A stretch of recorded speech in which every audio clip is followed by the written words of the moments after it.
दोस्तों, जैसा कि अभी आप लोगों के ही डिमांड पे जो मास्टर वीडियो का सेट है वो चलाया जा रहा है।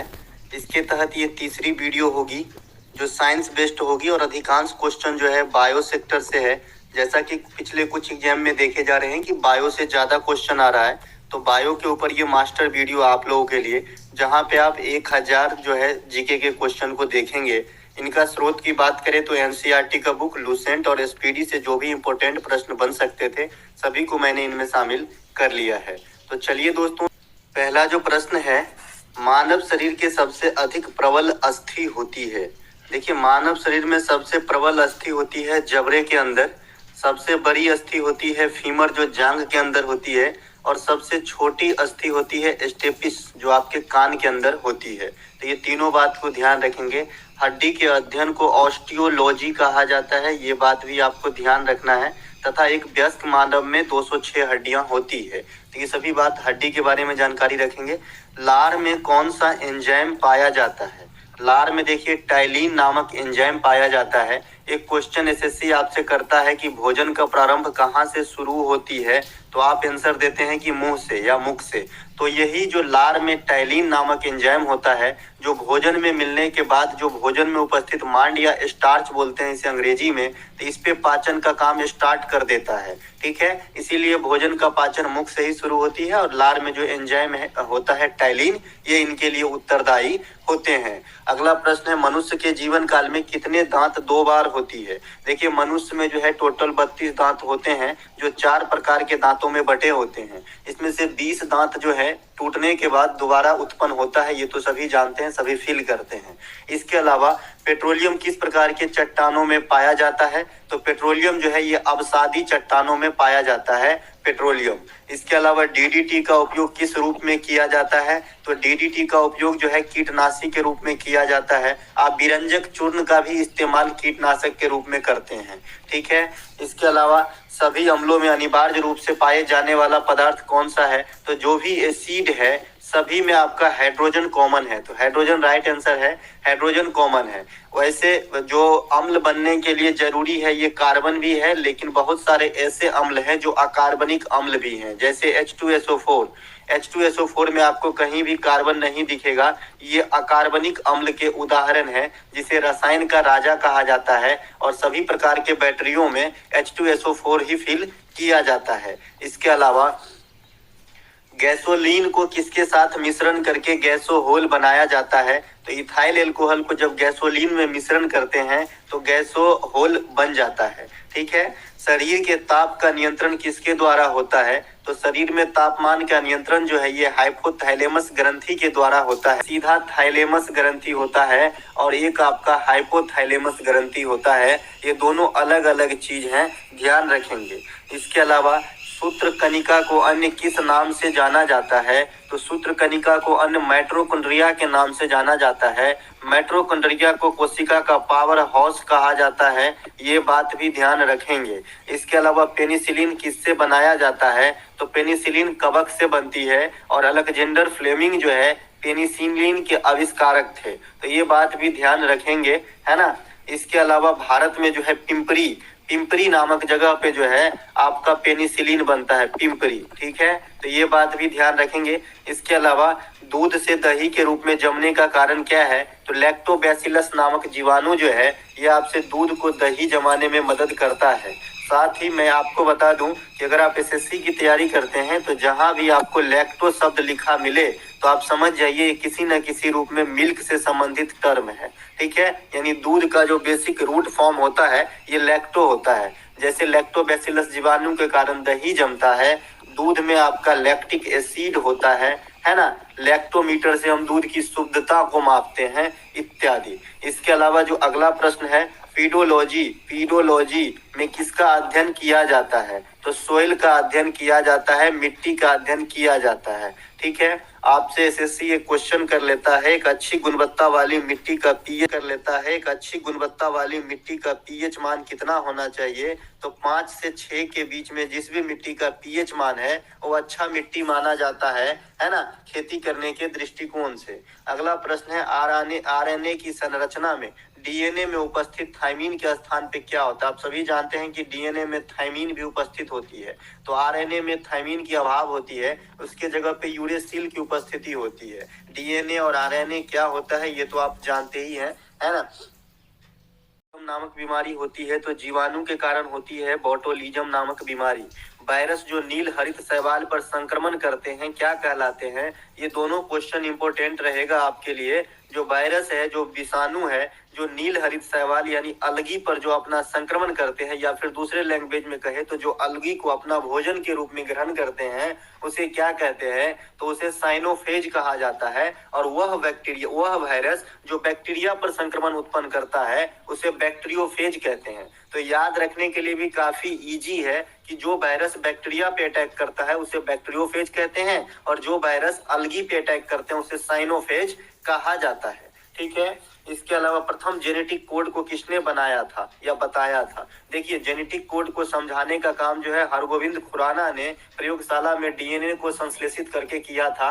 इसी कारण इन्हें 1968 ईस्वी का नोबेल पुरस्कार दिया गया था चिकित्सा के क्षेत्र में, जो प्रथम भारतीय हुए आपका मेडिकल सेक्टर में जो है नोबेल जीतने वाला। हालांकि ये पूर्ण रूप से भारतीय नहीं है, लेकिन ये भारतीय मूल का है, तो भारतीय के खेमा में ही आ जाएगा नोबेल पुरस्कार के लिस्ट में। अगला प्रश्न जो है हमारा, ऐसे डीएनए का ये सिर्फ संश्लेषण किए थे, डीएनए का आविष्कारक दूसरा आदमी है, ठीक है, वाटसन एवं क्रिक है ना। इसके अलावा वो प्रकाश संश्लेषण के दौरान ऊर्जा रूपांतरित होती है, तो प्रकाशीय ऊर्जा में होता है ना, आपका ऊर्जा रूपांतरित हो जाता है। देखिए प्रकाश संश्लेषण क्या होती है, तो प्रकाश संश्लेषण जो है ये आपका भोजन को उनके लिए मतलब पौधे को उनके लिए आवश्यक भोजन बनाने की जो है एक प्रक्रिया है ना, फोटोसिंथेसिस। इसमें जो है आपका सूर्य की प्रकाश सबसे इम्पोर्टेंट है, अगर ये नहीं रहेगा तो प्रकाश संश्लेषण की घटना नहीं होती है। इसीलिए रात के समय प्रकाश संश्लेषण की घटना नहीं होती है। इसीलिए रात के समय पेड़ के नीचे नहीं सोना चाहिए, क्योंकि पेड़ भी रात के समय O2 ही लेते हैं और CO2 रिलीज करते हैं। इसी CO2 के कारण जो है खतरनाक है रात के समय पेड़ के नीचे सोना। अगला प्रश्न है, मानव रक्त के प्लाज्मा में सबसे अधिक क्या होता है? तो मानव रक्त के प्लाज्मा में सबसे अधिक जल होता है। और शरीर में प्लाज्मा कितने प्रतिशत होता है? तो 55% प्लाज्मा होता है। ठीक है। रुधिर में एंटी स्कंदन पदार्थ मिलाया जाता है। देखिए स्कंदन जो है शुद्ध टिपिकल हिंदी है, इसका मतलब होता है कोई भी चीज को जमना, संघनन होना, है ना, जमना, है ना।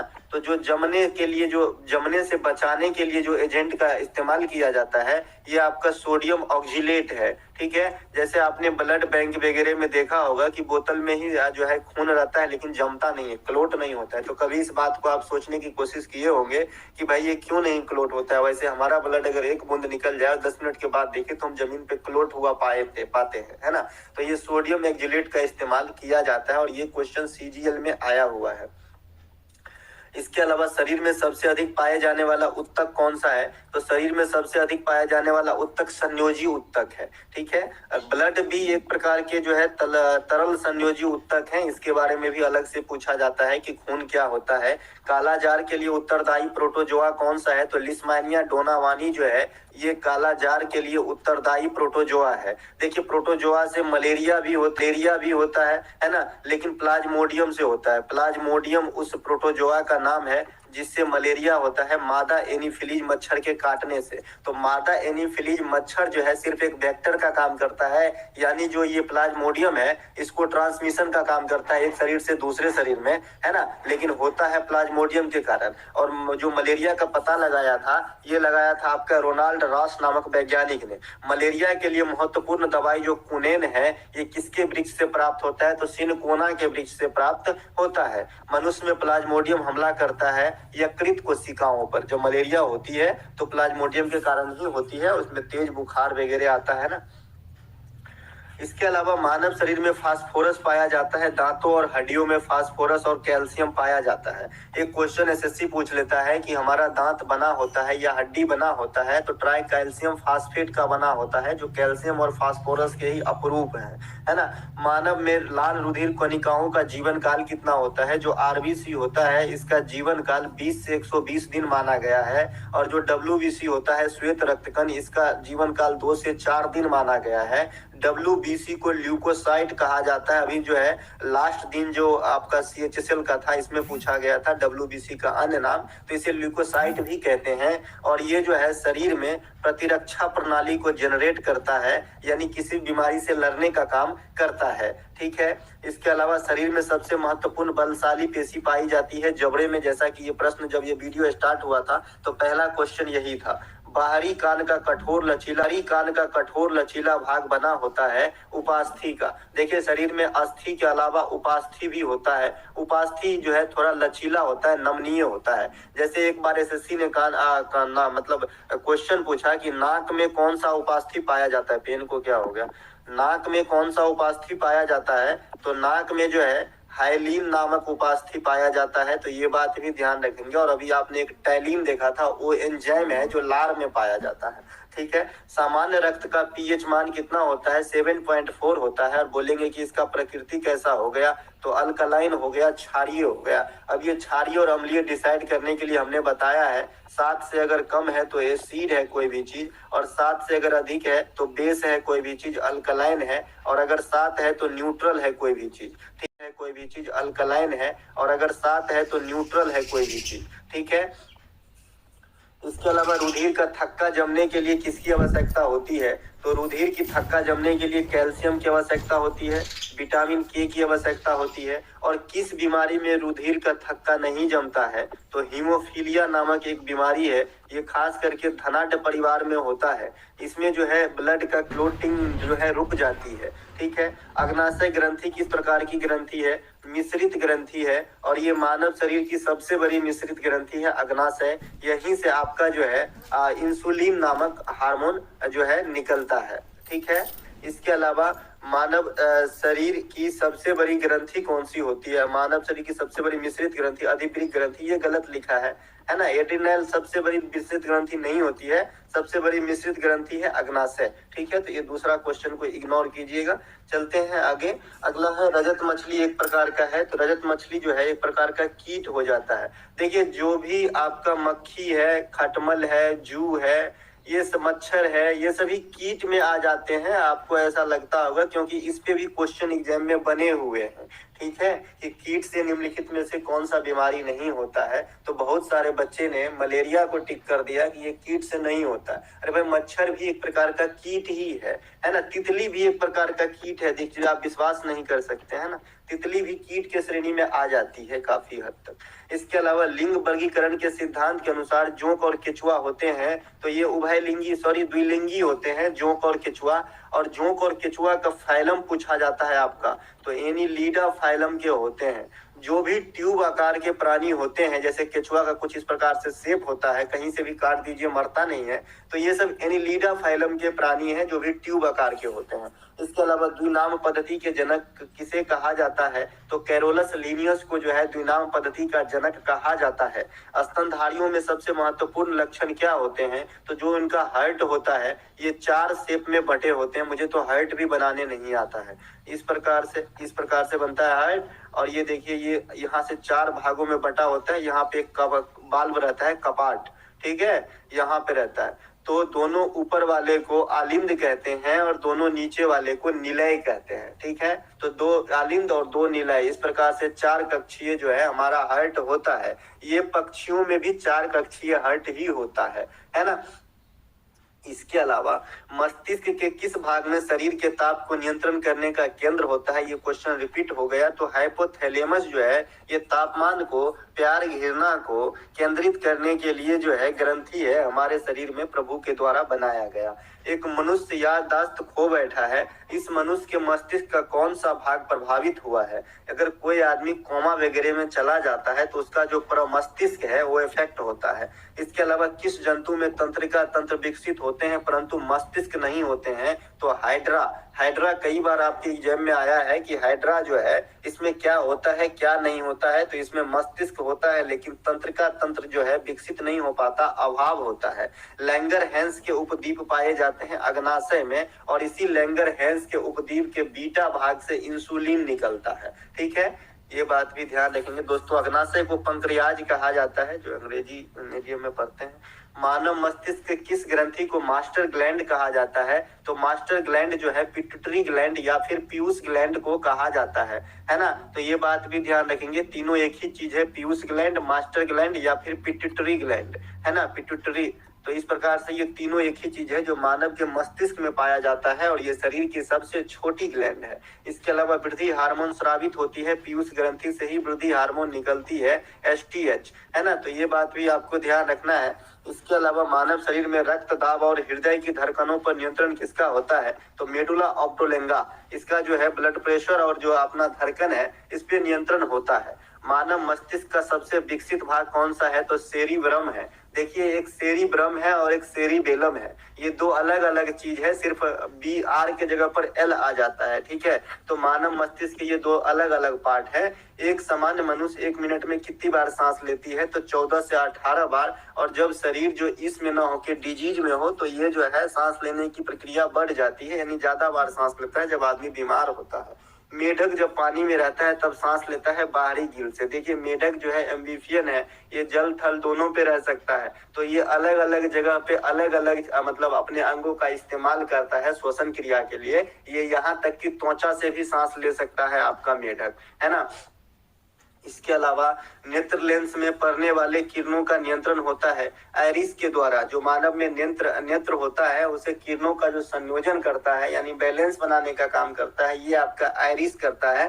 नेत्रदान में कॉर्निया दान दिया जाता है और मानव का जो प्रतिमा बनता है ये रेटिना पे बनता है। जो काला वाला गोटी दिख रहा है आंख के अंदर, ये रेटिना है और रेटिना पे बना प्रतिबिंब जो रियल होता है और उल्टा होता है, रिवर्स होता है, आरआर होता है। रियल प्लस रिवर्स होता है, वास्तविक और उल्टा होता है। नेत्र के जो भी बीमारी हैं विटामिन ए के कमी के कारण होता है और जो नेत्र रोग के स्पेशलिस्ट होते हैं उसे ऑप्थोमोलॉजिस्ट कहा जाता है। रेटिना पे बना प्रतिबिंब जो रियल होता है और उल्टा होता है, रिवर्स होता है, आरआर होता है। रियल प्लस रिवर्स होता है, वास्तविक और उल्टा होता है। नेत्र के जो भी बीमारी हैं विटामिन ए के कमी के कारण होता है और जो नेत्र रोग के स्पेशलिस्ट होते हैं उसे ऑप्थोमोलॉजिस्ट कहा जाता है। ठीक है, इसके अलावा किडनी की खराबी के कारण रक्त में यूरिया की मात्रा बढ़ने को क्या कहते हैं? तो यूरेमिया कहते हैं, है ना। एक न्यूरॉन से दूसरे न्यूरॉन तक संदेश वाहक का कार्य करता है एक्सॉन। अब न्यूरॉन क्या होती है? तो न्यूरॉन जो है आपका ये तंत्रिका उत्तक की इकाई होती है। तंत्रिका उत्तक की इकाई है आपका न्यूरॉन, तो इसे भी ध्यान रखें। और इससे मिलता जुलता एक शब्द है नेफ्रॉन। तो नेफ्रॉन जो है ये आपका ब्रिक यानी किडनी की इकाई है। तो दोनों बात ध्यान रखें, नेफ्रॉन जो है फॉ वाला ये ब्रिक की इकाई या किडनी की इकाई है और न्यूरॉन जो है ये तंत्रिका उत्तक की इकाई है। मनुष्य में ब्रिक में जो पथरी बनती है, या फिर पथरी तो कहीं भी हो सकता है, मूत्र मार्ग में हो सकता है ना। ये तो आजकल फैशन हो गया क्योंकि खाना में इतने ज्यादा मतलब हम अनबैलेंस्ड खाना खाते हैं कि ये जो है होने की चांसेस रहती है। तो ये कैल्शियम ऑक्जिलेट की बनती है, लेकिन अच्छी बात ये है कि अब इसके लिए जो है ऑपरेट नहीं करना पड़ता है, अब लेजर से भी हो जाता है, एक छोटी सी छिद्र करके। ऊंचाई पर मनुष्य के लिए लाल रुधिर कणों की संख्या बढ़ जाती है क्योंकि ऑक्सीजन की मात्रा कम हो जाती है ऊंचाई बढ़ने से, है ना। किस प्राणी में खून नहीं होता? अब यहाँ से बहुत सारे देखिए साइंस है, आपको दिमाग लगाने की चीज। ऑक्सीजन की मात्रा कम हो गई ऊंचाई बढ़ने से, तो एक क्वेश्चन आपसे पूछा जाता है ना कि पहाड़ पे आग जलाने के बारे में कौन सा कथन सत्य है? तो जल्दी नहीं जलेगी क्योंकि ऑक्सीजन वहां पे कम होता है और आग जलने के लिए ऑक्सीजन चाहिए। किस प्राणी में खून नहीं होता किंतु श्वसन होता है? अभी आपने देखा इसमें मस्तिष्क भी नहीं होता है, सॉरी तंत्रिका तंत्र भी नहीं होता है, मस्तिष्क होता है, श्वसन होता है। ये कौन है? हाइड्रा बाबा है। श्वसन क्रिया का नियंत्रण कौन करता है? स्वचालित तंत्रिका के द्वारा, है ना। इसके अलावा वह जीव जो मृत कार्बनिक पदार्थ पे उगते हैं, जो आपका कैराकस वगैरह होते हैं, उस पे जो उगने का काम करता है उसे सेप्रोफाइट कहा जाता है। ठीक है, कौन सा पदार्थ शरीर में वृद्धि और नई कोशिकाओं के निर्माण में सबसे अधिक आवश्यक है? तो प्रोटीन। प्रोटीन को बॉडी बिल्डर कहा जाता है। क्या कहा जाता है? बॉडी बिल्डर कहा जाता है आपका प्रोटीन का। ठीक है, अब आपसे क्वेश्चन कोई पूछे कि प्रोटीन वास्तव में क्या है, तो बता देना भैया प्रोटीन जो है वास्तव में एमिनो एसिड का ही रूप है। ठीक है, और एमिनो एसिड मानव शरीर में कितने प्रकार के पाए जाते हैं, तो बता दियो 20 प्रकार के। ठीक है, किस रूप में प्रोटीन का शरीर में संचरण होता है, एमिनो अम्ल के रूप में, जो मैंने अभी अभी बात करा, और ये 20 प्रकार का होता है। शरीर में यूरिया का संश्लेषण कहाँ होता है, तो यकृत के द्वारा होता है। यकृत महोदय जो है बहुत सारे जिम्मेवारी अपने सर पे लेके बैठे हैं। ये तो यूरिया का संश्लेषण करता है, पित्त का निर्माण भी यकृत ही करता है, जो पित्ताशय में जमा, गाल ब्लैडर में जाके जमा होता है। इसके अलावा यकृत में है ग्लाइकोजेन, जो आपका ग्लूकोज का फॉर्म है, इसे स्टोर करके रखता है विषम परिस्थिति के लिए। और यकृत मानव शरीर की सबसे बड़ी ग्लैंड है, यानी साधारण भाषा में पूछे कि खाली ग्लैंड सबसे बड़ा और सबसे छोटा, तो सबसे बड़ा यकृत, सबसे छोटा पीयूष। लेकिन मिश्रित ग्लैंड पूछे तब अग्नाशय, और सबसे बड़ा अंतःस्रावी ग्लैंड पूछे तो अब्दु ग्रंथि हो जाता है। ये चारों बातों को जो है ना अच्छे से अपने पॉकेट में रखेंगे, क्योंकि एग्जाम में क्वेश्चन पूछ देता है ग्लैंड से सबसे बड़ी और लिवर टिक करके आ जाते हैं, लेकिन उसमें एक शब्द और अगर लिखा है मिश्रित, तो फिर लिवर आंसर नहीं होगा, है ना। इसके अलावा यकृत को दोस्तों केमिकल का फैक्ट्री कहा जाता है। कीट का उत्सर्जित अंग क्या होता, उत्सर्जित पदार्थ क्या होता है, तो यूरिक एसिड होता है। और उत्सर्जित अंग अलग अलग कीट के अलग अलग होते हैं। मुंह से निकल गया था, लेकिन यहाँ पे अलग अलग कीट के जो है अलग अलग हो जाएंगे। वसा को फैटी एसिड में परिवर्तित किया जाता है लाइपेज के द्वारा। हैजा नामक रोग का कारण है विब्रियो कैलोरी नामक बैक्टीरिया। ये आपका हैजा रोग के संचरण के लिए उत्तरदायी है। हैजा को है कोलेरा भी कहते हैं, और ये जो है संक्रमण रोग है, और खास करके दूषित जल पीने से होती है। कोशिका में प्रोटीन का संश्लेषण कहाँ पर होता है, राइबोसोम के अंदर। और राइबोसोम को प्रोटीन का फैक्ट्री कहा जाता है, प्रोटीन का फैक्ट्री कहा जाता है राइबोसोम को। देखिए कोशिका मैं समझा चुका हूँ क्या होता है, क्योंकि अधिकांश बच्चा जो ये सेल होता है, मैंने एक व्हाट्सएप पे जोक पढ़ा था कि अब तो मेरी अंग्रेजी से विश्वास उठ गई। कोई कहता है सेल मीन्स कोशिका होता है जो बायो से जुड़े हुए, कोई कहता है सेल मीन्स कानून के अंदर एक सेल होता है जो जेल के अंदर होता है, कोई कहता है, केमिस्ट कहता है, मतलब जो केमिस्ट्री पढ़ता है वो कहता है सेल के अंदर मतलब बैटरी होता है, जो आपका बिजनेस करता है उस सेल का मतलब कहता है कि बेचना होता है। तो मेरी तो विश्वास उठ गई है। तो ऐसा नहीं करना है, ये सिर्फ जोक में अच्छा लगता है। जो सेल होता है, मैंने कहा था सेल जो है माइक्रोस्कोपिक है, इसे जो है खुली आंख से नहीं देखा जा सकता, फिर भी कुछ इस प्रकार के संरचना होते हैं जैसे मैंने यहाँ पे बनाया है ना। और इसके अंदर ये इतने सूक्ष्म है कि हम आंख से तो नहीं देख सकते। अब इसके अंदर भी बहुत सारे पार्ट है, जैसे राइबोसोम है, लाइसोसोम है, माइटोकॉन्ड्रिया है, कोशिका द्रव्य है, नाभिक है, सेंटोस है। तो इस प्रकार से जो है ना बहुत सारे पार्ट होते हैं, और हर पार्ट का अपना अपना रोल है ना। ऐसा नहीं कि कोई एक दो पार्ट हट जाएगा तो काम होगा, ऐसा नहीं। अब सेल के अंदर इतनी पार्ट, और बहुत सारे सेल जब जुड़ गए तो कोई एक अंग का निर्माण होता है, और बहुत सारे अंग होता है।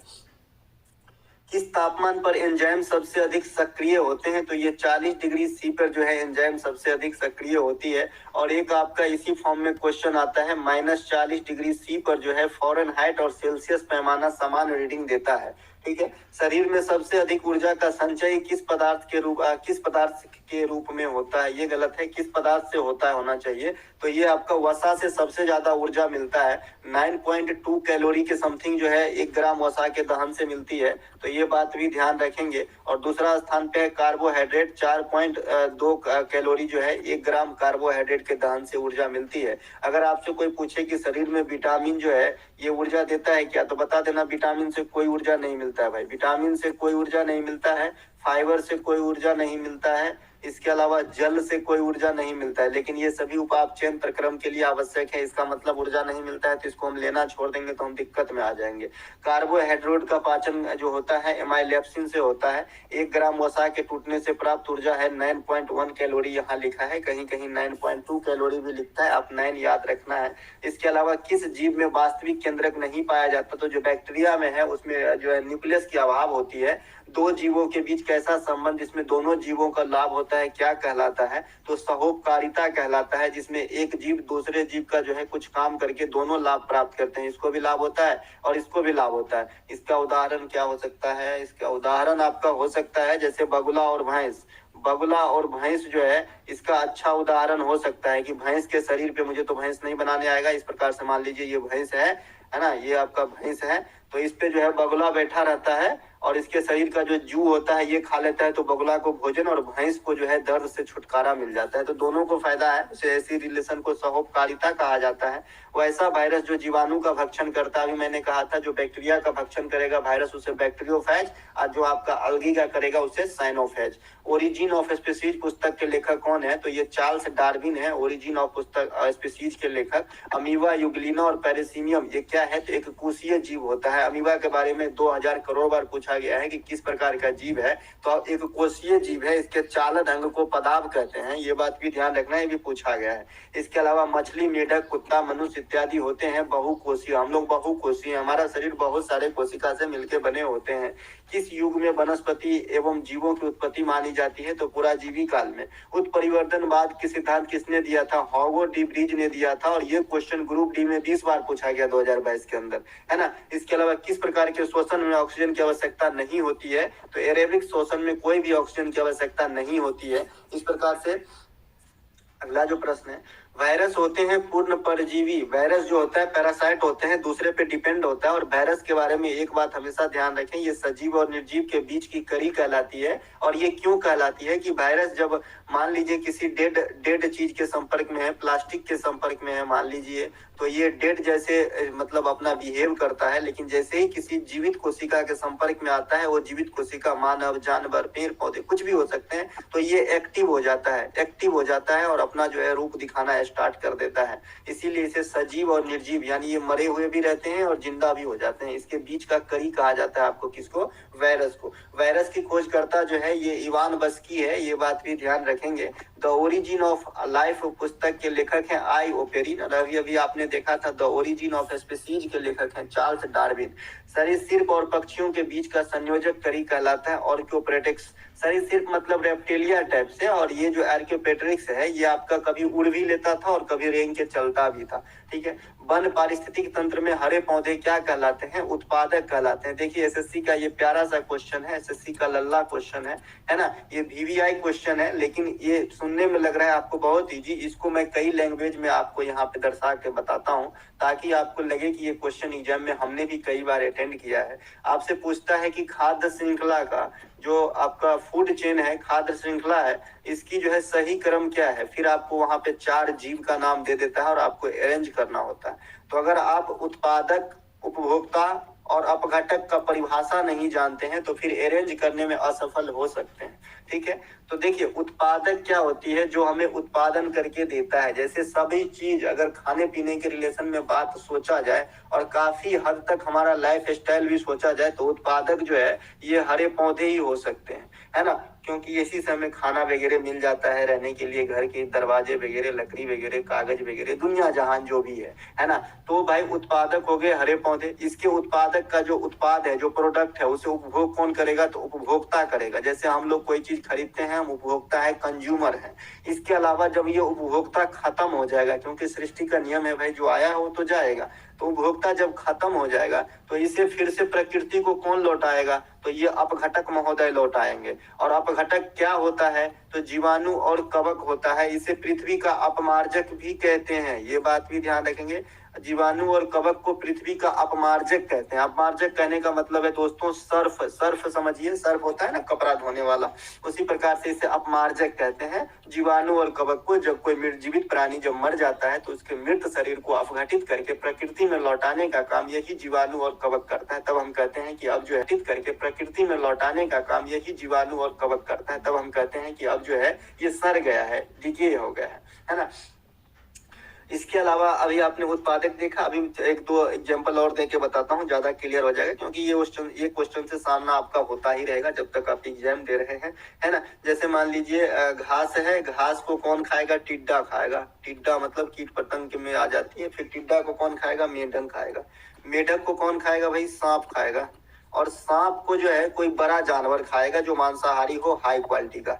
और फिर जब ये बड़ा जानवर मरेगा तो अपघटक इसे जो है अपघटित कर देगा। तो इस प्रकार से उत्पादक एक नहीं होते हैं, उपभोक्ता एक नहीं होते हैं, उपभोक्ता कई भी हो सकते हैं। ये हो गया टिड्डा प्राथमिक, ये सेकेंडरी, ये टर्शियरी। तो इस प्रकार से चलेगा, ठीक है। इस प्रकार से चेन बनता है, फूड चेन, है ना। मृत, ये अपघटक बता दिए थे परिभाषा क्या हुआ। पृथ्वी के 2 प्रमुख अपघटक बता दिए थे, इसे अपमार्जक भी कहा जाता है। इसके अलावा जीवों को वातावरण में पारस्परिक संबंध का अध्ययन क्या कहलाता है। कितना मिनट हो गया? जीवों के वातावरण में पारस्परिक संबंध को क्या कहलाता है, तो इकोलॉजी कहलाता है। किस काल में कोई जीवन नहीं था, तो आर्कियन काल में। और अभी अभी आपने देखा कि जीवन की शुरुआत किस काल में हुई थी। प्रोटीन को एमिनो अम्ल में बदलने वाली सहायक एंजाइम कौन सा है, तो ये है इरेप्सिन। देखिए प्रोटीन को पचाने के लिए कई सारे एंजाइम्स जो है हमारे शरीर में जो है फ्लो होती है, जिसमें इरिप्सिन है, पेप्सिन भी है, पेप्सिन, और आपका एक रेनिन भी है। तो रेनिन का जो काम है ना, ये दूध से जो प्रोटीन मिलेगा, दूध के पदार्थ से जो भी हमें मिलेगा उस पे पचाने का काम ये ज्यादातर फोकस करता है। इसका एक डिपार्टमेंट दे दिया है, भाई तुम दूध को संभालना। पेप्सिन जो है ये प्रोटीन को पचाता तो नहीं है, लेकिन पचाने के फॉर्म में ला देता है, यानी ये पेप्टोन में बदल देता है, जो सरल प्रोटीन का उदाहरण है। अब इसे ऐसे समझिए कि कोई 10 किलो का पत्थर है, आपने इसे क्रेशर मशीन में ले गया, तो इसे गिट्टी बनाना है ऐसे छोटे छोटे, तो एक ही चाप में थोड़ी ऐसे बन जाएंगे, है ना। तो इसे कई बार फॉर्म से गुजरना होता है ना, तब ये छोटे छोटे टुकड़े बनते हैं। तो उसी प्रकार से प्रोटीन पहले आया, मतलब पेप्सिन मिला, और उसको जो है सरल प्रोटीन पेप्टोन्स में बदला, आगे जाता है बहुत सारा और एंजाइम मिलता है, तब पचता है ना। ये जटिल प्रक्रिया होती है। हार्मोन की कमी से होने वाली प्रमुख बीमारी है घेंघा भी होता है। देखिए घेंघा का अगर जो तत्व के बारे में पूछा जाएगा तो आयोडीन की कमी से होती है। और इसमें कौन सा ग्लैंड प्रभावित होता है, तो अब2 ग्लैंड प्रभावित होता है। और यही अब2 ग्लैंड जो है ये मानव शरीर के सबसे बड़ा, है ना, क्या बोलते हैं, अंतःस्रावी ग्रंथि है ना, इंडोक्राइन, है ना। इसके अलावा प्राकृतिक चयन सिद्धांत का प्रतिपादन किसने दिया था, नेचुरल सिलेक्शन सिद्धांत जो है ये आपका चार्ल्स डार्विन के द्वारा दिया गया था। उपार्जित लक्षणों के वंशागति सिद्धांत का प्रतिपादन किसने किया था, तो लेमार्क ने किया था। जो वंशागति का सिद्धांत है ये लेमार्क ने दिया था, और जो नेचुरल सिलेक्शन का सिद्धांत है ये चार्ल्स डार्विन ने दिया था। जैसा कि मैंने पहले ही कहा था, ये बायो बेस्ट है आपका वीडियो, यहाँ से आपको काफी जो है मतलब मिलेगा फायदा एग्जाम के अंदर। जब 2 जीव साथ रहे, एक को लाभ हो और दूसरे को कोई लाभ न हो, तो वो कहलाता है केमेंसिलिज्म। अभी आपने देखा कि दोनों को लाभ हो रहा था, तो कहा जा रहा था सहोपकारिता, है ना। भूमि अपरदन की रोकथाम संभव है वन रोपण से, तो बहुत कॉमन क्वेश्चन है, ये तो सभी दिमाग लगाते हैं, क्योंकि क्यों ऐसा होता है ना। ये तो आप भी जानते हैं कि वन के जो पेड़ पौधे हैं उनके नीचे जो जड़ होते हैं वो जकड़ के रखते हैं, है ना। पेप्सिन होता है एंजाइम, है ना, अभी भी बताया पेप्सिन का क्या काम है, प्रोटीन को सरल प्रोटीन पेप्टोन्स में बदलना। ग्लूकोज और फ्रक्टोज कार्बोहाइड्रेट है मोनोसैकेराइड। अब देखिए मोनोसैकेराइड, डाइसैकेराइड और पॉलीसैकेराइड, ये 3 प्रकार के कार्बोहाइड्रेट के टाइप होते हैं, ठीक है। तो मोनोसैकेराइड इसके तोड़ने के बाद कुछ अन्य चीज बनेगा, जो डाइसैकेराइड होते हैं उससे तोड़ने के बाद 2 मोनोसैकेराइड बनेंगे, और जो पॉलीसैकेराइड है उसको तोड़ने के बाद कई सारे मोनोसैकेराइड बनेंगे। अब जो मोनो, पॉली और डाई नहीं समझते, यानी जो साइंस से नहीं पढ़ा होगा उनको तकलीफ हो सकता है। तो जो आपका केमिस्ट्री या फिर साइंस में मोनो शब्द का मतलब होता है एक, है ना, जैसे मोनोपोली, मोनोलॉजी, है ना, मोनोथेइस्ट, एक धर्म, इस प्रकार से, है ना। और जो डाई होता है दोस्तों, डाई का मतलब 2 है, इसमें ट्राई का मतलब 3 होता है, टेट्रा का मतलब 4 होता है, पेंटा का मतलब 5 होता है, हेक्सा का मतलब 6, हेप्टा का मतलब 7, ओक्टा का मतलब 8, नोना का मतलब 9 और डेका का मतलब 10 होता है।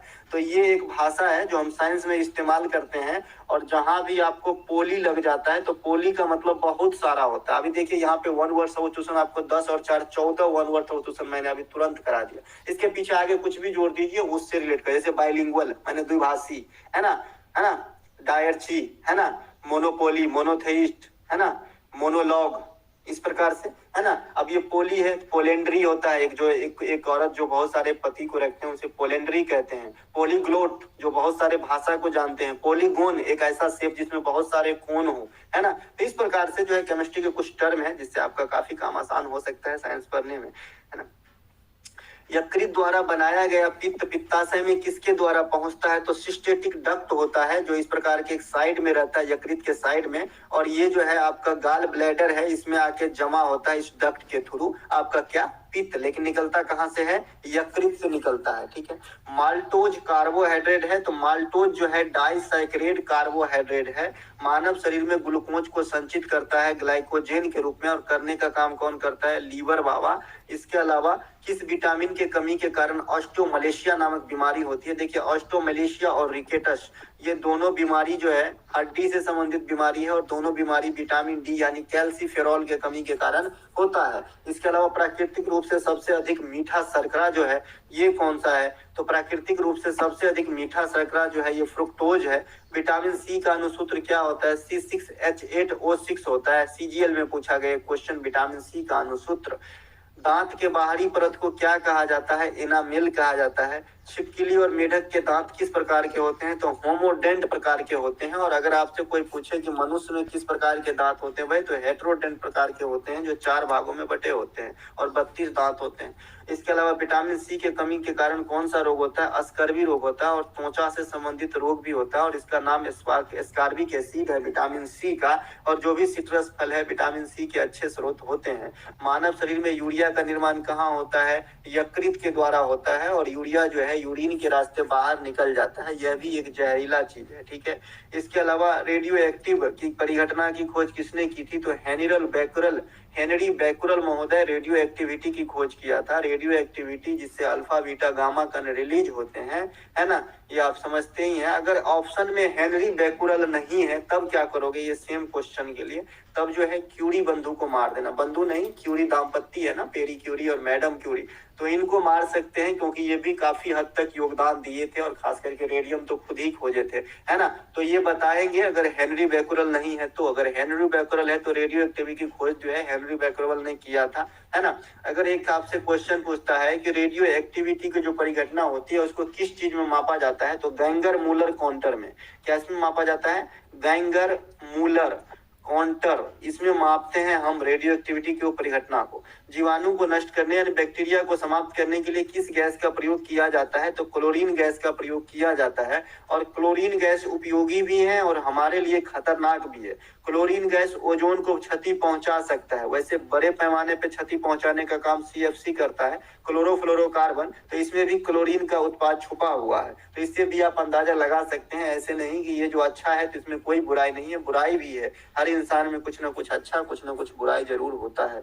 यहाँ पर काम करने वाले कहाँ पर काम करने वाले लोगों में ब्लैक लंग नामक रोग हो जाता है। तो जो कोयला के खदान में काम करते हैं उसे ब्लैक लंग की रोग हो जाती है। ऑक्सीजन मिश्रित हुआ कौन सी निष्क्रिय गैस है जो अवरोधित श्वसन से पीड़ित रोगियों को दी जाती है। ये क्वेश्चन 2 प्रकार से बनेंगे। एक तो जो आपका एक्वाग्लांस जो आपका गोताखोर वगैरह होता है तो अपने साथ जो सिलेंडर लेके जाता है पानी के अंदर सांस लेने के लिए, उसमें भी आपका जो है ऑक्सीजन के साथ हीलियम गैस के मिश्रण, ये दोनों का मिश्रण ही ले जाता है ताकि ऑक्सीजन पतला हो जाए और सांस लेने में कोई दिक्कत ना हो। उसी प्रकार से जो रोगी होता है जो अस्पताल में जिसे ऑक्सीजन मास्क दिया जाता है वो भी हीलियम मिलाया हुआ ऑक्सीजन ही उसे चढ़ाया जाता है, क्योंकि ऑक्सीजन जो है शुद्ध ऑक्सीजन बहुत कठोर होता है। इसके अलावा अम्ल वर्षा वनस्पति को नष्ट कर देती है क्योंकि उसमें सल्फ्यूरिक अम्ल होता है, SO2 होता है, सल्फर डाइऑक्साइड और आपका जो है NO2 भी होता है ना। सल्फर और NO2 होता है अम्ल वर्षा के कारण, है ना। ये कारण, ये प्रमुख कारण है, इसमें ये छुपा जाता है। अम्ल वर्षा का मतलब है वर्षा के जल का pH मान का कम हो जाना, जो आपका बिल्डिंग वगैरह या पेड़ पौधे वगैरह और समस्त पर्यावरण को नाश करने के लिए उत्तरदायी है। कौन से पीरकनाशी ओजोन परत को नष्ट करता है, तो मिथाइल ब्रोमाइड, अभी अभी CFC की भी बात हो गई और क्लोरीन गैस की भी बात हो गई। ये सभी ओजोन को जो है मतलब नाश करने का काम करता है। बहुत अधिक ऊंचाई पर मनुष्य के लाल रुधिर कणिकाओं की संख्या बढ़ जाती है और क्यों बढ़ जाती है, ऑक्सीजन की प्रवाह की कमी के कारण। आधुनिक चर्म शोधन उद्योगों में कौन सी भारी धातु पाई जाती है जो हानिकारक होती है, तो क्रोमियम, ये तो बता रखे। स्ट्रांसियम लवण में के द्वारा ज्वाला का कौन सा रंग प्रदान किया जाता है। आपने स्ट्रांसियम और बेरियम का जो है एग्जाम में जरूर आंसर कंडक्ट किए होंगे, मतलब आप जो है अटेंड किए होंगे इस प्रकार के प्रश्न को। तो स्ट्रांसियम जो है ये आपका लाल रंग देता है, उत्पन्न करता है, और जो बेरियम है ये आपका हरा रंग उत्पन्न करता है। ये दोनों क्वेश्चन पूछे जाते हैं और इसमें पीछे में लिखा रहेगा आतिशबाजी के दौरान, ठीक है। इसके अलावा कृत्रिम उपग्रह के अंदर व्यक्ति भारहीन महसूस करता है क्योंकि पृथ्वी के आकर्षण का बल उसके अभिकेंद्रीय बल के समान हो जाता है। अभिकेंद्रीय बल जो है सेंटर की तरफ लगती है, इस प्रकार, सॉरी उल्टा हो गया, इस प्रकार से लगेगा, और अपकेंद्रीय बल जो है बाहरी तरफ लगता है, ठीक है। फोटोग्राफी में मुख्य रूप से कौन सा रंग का इस्तेमाल होता है, तो लाल, हरा, नीला, जिसे प्राइमरी कलर कहते हैं, और ये आपका फोटोग्राफी में इस्तेमाल होता है। इसके अलावा मैं आपको बता दूं जो फोटोग्राफी में 2 चीज और इस्तेमाल होता है जो आपके एग्जाम सोडियम में आता है, एक तो आपका हाइपो सॉल्यूशन का इस्तेमाल होता है। हाइपो सॉल्यूशन किसे कहते हैं? तो सोडियम थायोसल्फेट को कहते हैं। किसे कहते हैं? सोडियम थायोसल्फेट को कहा जाता है हाइपो सॉल्यूशन। तो इसका इस्तेमाल होता है एक आपका फोटोग्राफी में, और एक आपका AgBr अर्जेंटम ब्रोमाइड यानी सिल्वर ब्रोमाइड का इस्तेमाल भी होता है। तो फोटोग्राफी में ये तीनों चीज ध्यान रखेंगे, AgBr, हाइपो सॉल्यूशन या फिर सोडियम थायोसल्फेट, और लाल, हरा और नीला, इन तीनों रंग का जो इन तीनों बातों का ध्यान फोटोग्राफी के रिगार्ड में रखेंगे। जब नींबू के रस पे आप खाने वाला सोडा डालते हो तो एक उत्फुल्लन सा होता है, बुलबुला सा होता है। क्यों होता है? कार्बन डाइऑक्साइड के कारण। जब भी आप कोल्ड ड्रिंक्स की बोतल वगैरह को खोलते हो तो झाग वगैरह निकलने लगता है, ये भी इसी के कारण होता है। इसके अलावा जो बॉयल का नियम है ये स्थिर तापमान पे लागू होती है, और जो चार्ल्स का नियम है ये स्थिर दबाव पे लागू हुआ होता है। ये भी काफी इंपॉर्टेंट क्वेश्चन है। किस धातु को रणनीतिक धातु कहा जाता है? तो टाइटेनियम को रणनीतिक धातु कहा जाता है, रणनीतिक धातु। इसके अलावा उत्प्लावकता का सिद्धांत किसने दिया था? तो आर्किमिडीज का लॉ ऑफ फ्लोट है ना, फ्लोटिंग का जो लॉ है, तैरने का जो नियम है, ये आर्किमिडीज ने दिए थे। अल्फा किरण कैसे होती है? तो धनात्मक, और डॉपलर प्रभाव संबंधित है ध्वनि से। देखिए अल्फा किरण के बाद मैं बीटा किरण भी बताना चाहूंगा। बीटा किरण होती है निगेटिव, और जो गामा रे होता है इस पे कोई चार्ज नहीं होता है। ठीक है, तो अल्फा बीटा गामा में, अल्फा में पॉजिटिव, बीटा में निगेटिव, और गामा में कोई चार्ज नहीं है। वेधन क्षमता की बात करें तो अल्फा की सबसे कम, बीटा का उससे ज्यादा, और गामा का सबसे ज्यादा। ठीक है, यहीं पर ही इलेक्ट्रॉन, प्रोटॉन और न्यूट्रॉन की बात भी कर लेते हैं आपका जो है रिलेशन में, चार्ज के रिलेशन में। तो इलेक्ट्रॉन पे माइनस चार्ज होता है, प्रोटॉन पे प्लस चार्ज होता है, और न्यूट्रॉन पे नो चार्ज होता है, कोई चार्ज नहीं होता है। ठीक है।